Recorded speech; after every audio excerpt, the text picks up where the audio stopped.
Cat that nearly captured a country. That is how it's beginning to look, as more and more details are emerging of the links between underworld boss Cat Matlala and law enforcement officers, very senior ones at that. With me is Juanita du Preez of Action Society. Welcome, Juanita. Good afternoon, Chris. Thank you for the opportunity. You are welcome. Let us go to the metro that was practically captured by Cat with the help of the Metro Police Chief, the acting Metro Police Chief, who practically outsourced law enforcement to him. 100%. When I read about that, and I heard everything. I just thought. So it was. This guy was living a royal life. He was doing just what he wanted to. Cat. Um, I, just imagine the power that this guy had. He had private cars posing as police cars with blue lights and red lights and whatever the lights color might be. I know there was a distinction. And he could, him and his partner at the time could drive right up to the airport inside. That's how much power they had. They could move anywhere they wanted to. They could do whatever they wanted to. And then also him walking into police stations. I also saw that one, just walking around there as if he had the right to do that. This guy, there's just no. He was just almost the most powerful person in the law enforcement field. But yeah, it's mind-blowing to now realize just how far his reach went. And this is one of the big five cartel bosses in South Africa having a free pass.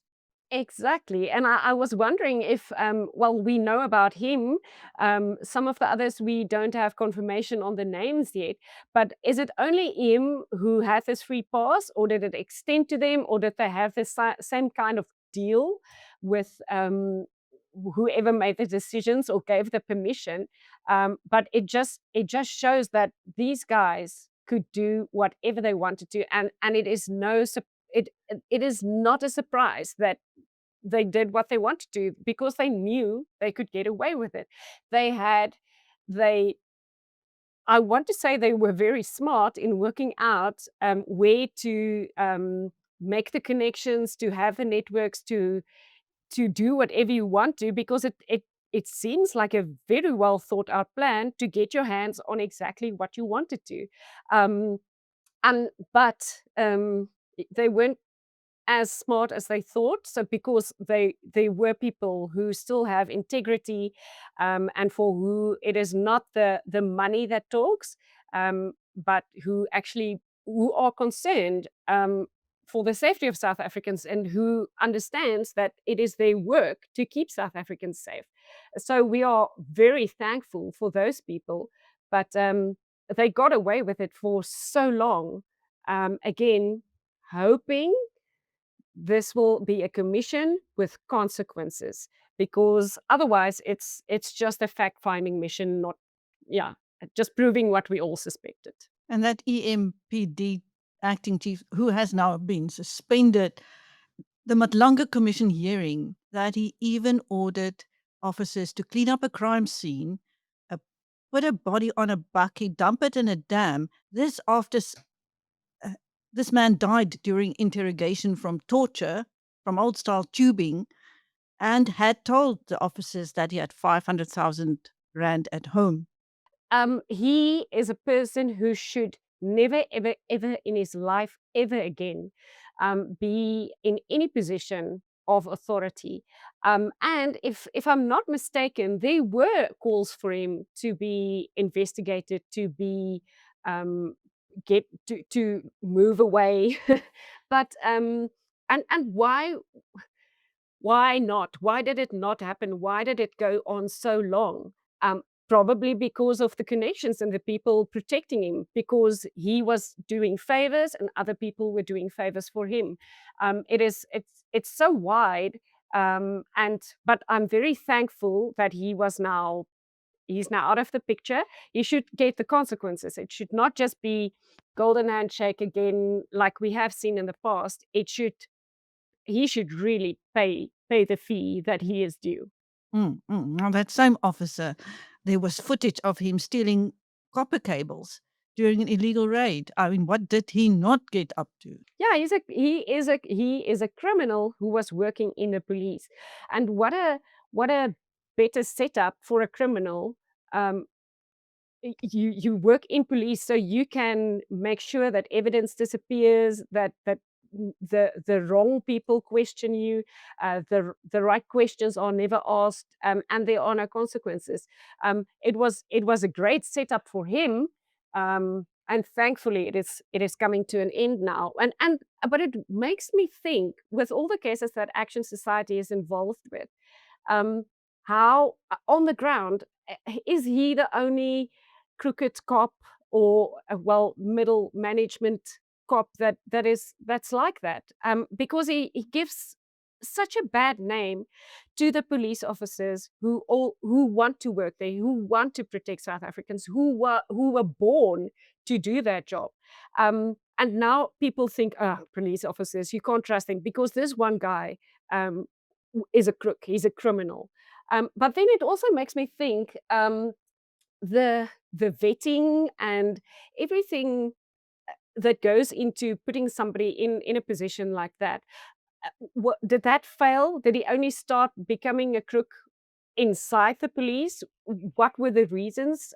What was he not paid enough, and he needed to make ends meet? It doesn't seem like it, because it seems like he wasn't even picky about the crimes he did. He just did anything. So there are some questions that I just, as a matter of interest, would like the answers to. But yeah, let's get all of these guys.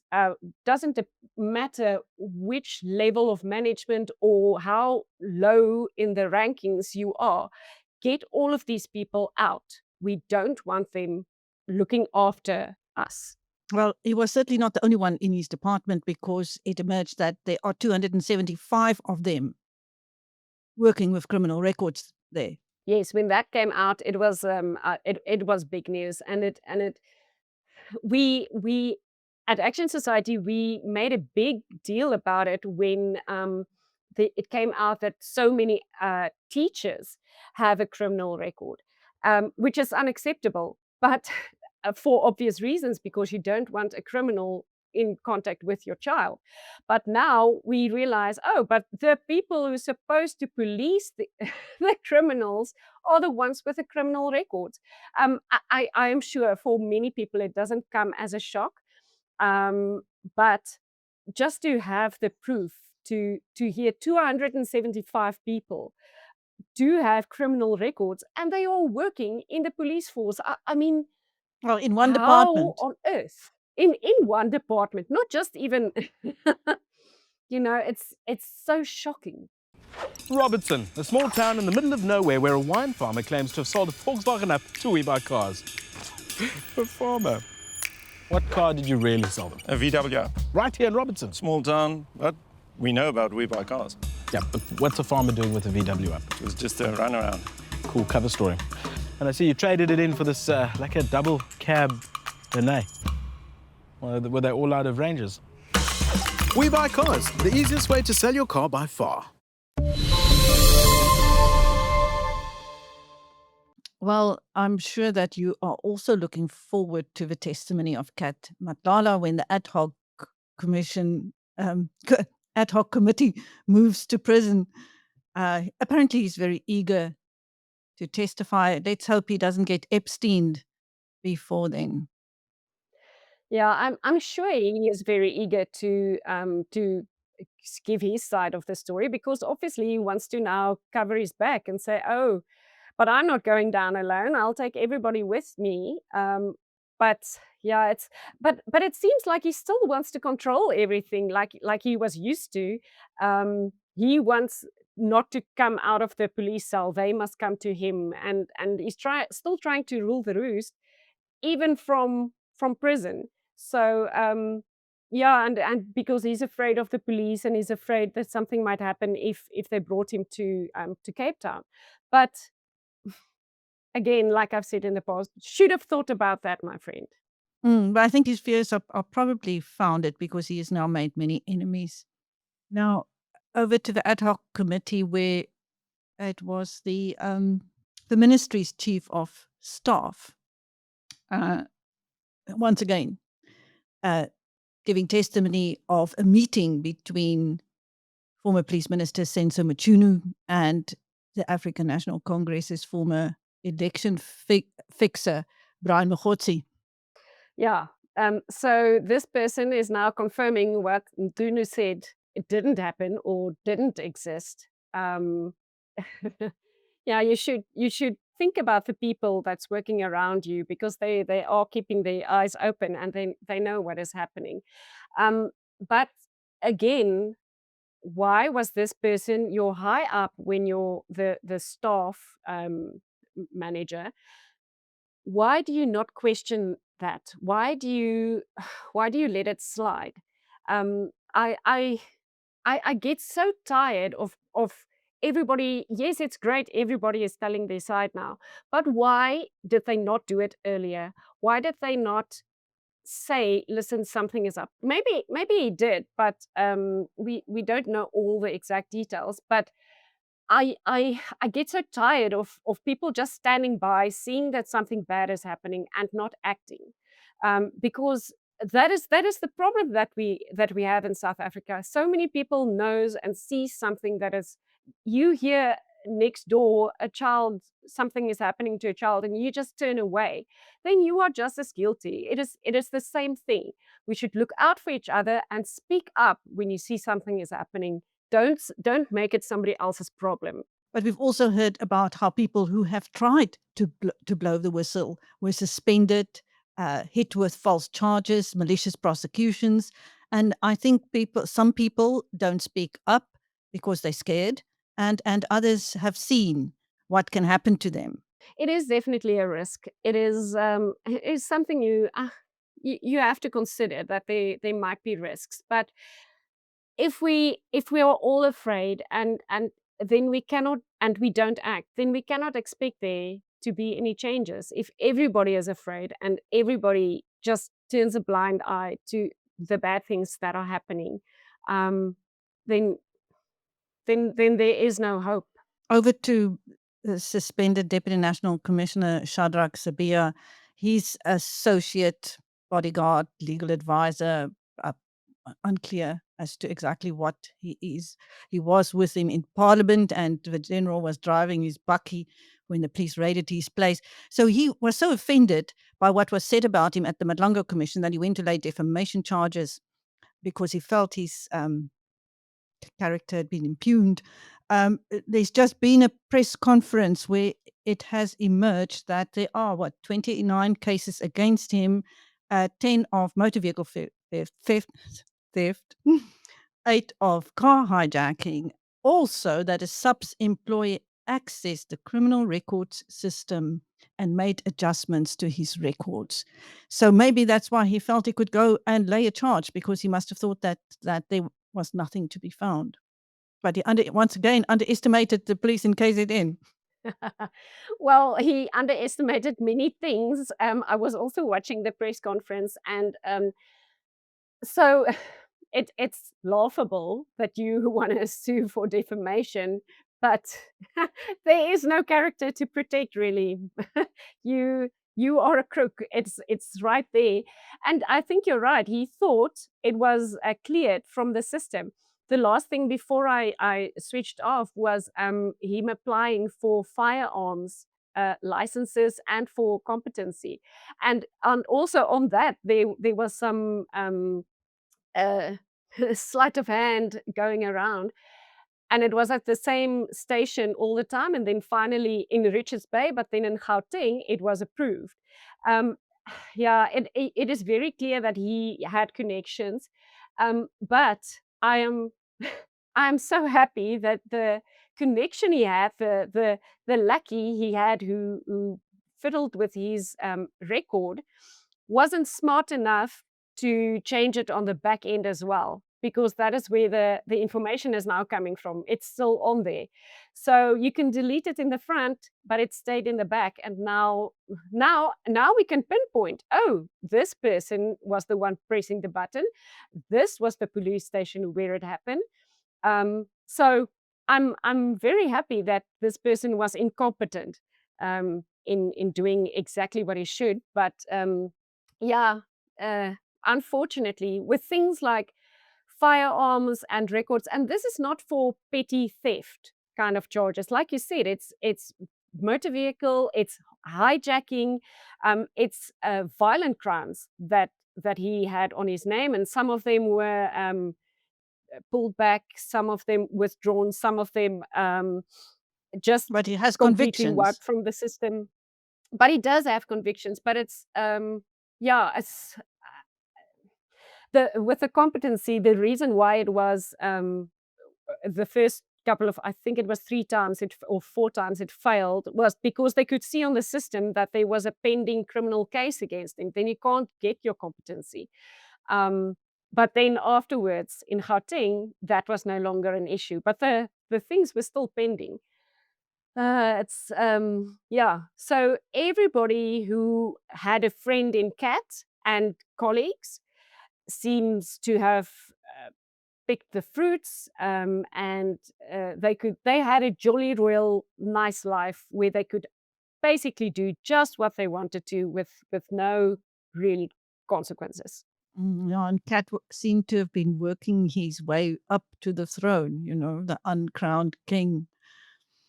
So I think that he can't be a very happy man. He looked very grim when he appeared in court this week on the attempted murder and money laundering charges.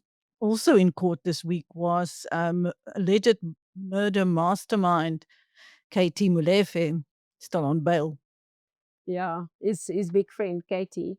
Just quickly back to Kat. I'm sure he looks grim because he thought he knows who the person is that wants to be the next ANC president and then the country's president, and that's why he played his cards in that way. And now that hope is crushed, so he doesn't have that protection, and now everything is coming into the public eye. So he doesn't have his plans in place, and he's in prison. Not that it means he doesn't have any power there. We know that people speak. There are great things happening in correctional services, but if you plug it one place, it just comes out another place. It's a big job there. And our friend Katie, let the court cases continue. Let's see what happens there. But still no arrest in the case of Tembisa looting hospital, looting kingpin, Angwani Maumela. Yeah, I wonder, and I also saw the Shamila Batohi speaking from the NPA, which because that is linked, and I was actually a little bit disappointed. I always thought she's kind of a good person, and she it looks like she knows what she's doing and so on. But then later on, it started like, but why is that not happening? Why is that not happening?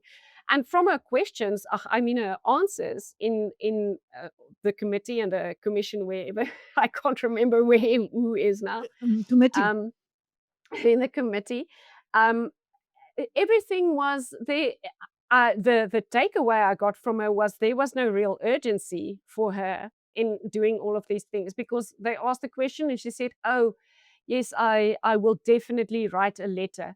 It's not like Makunazi made this statement a day ago. This has been coming for a long time, and I'm sure they were informed of this even before his big press statement.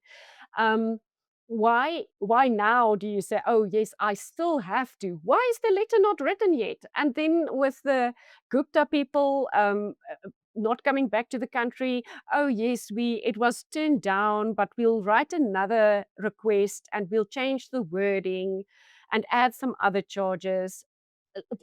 Where is the urgency? These are the people who stole South Africa to the brink of poverty, um, and created a culture for other people to follow in their footsteps. And it's not urgent for you. You have not written this letter yet. I'm very disappointed in her, because I thought the NPA should jump on this. Why are they, like we said last time, why aren't they standing outside with their little letters to say, this is what we are going to arrest you for, we're going to investigate you about for this and that? Where is the urgency, people? We're in a crisis. Well, her record with the prosecution of state capture cases is pretty dismal. She's not leaving in glory. Not at all. And yeah, it's I wouldn't want to have that reputation. It's such a prestigious position to be in, and you can really bring such a change to South Africa in such a position. And she just did not use that. She was, yeah. I think all I can say is I'm so disappointed in her, because she had all the potential, and this is what we have. No, I'm with you. Was there anything else this week that stood out for you?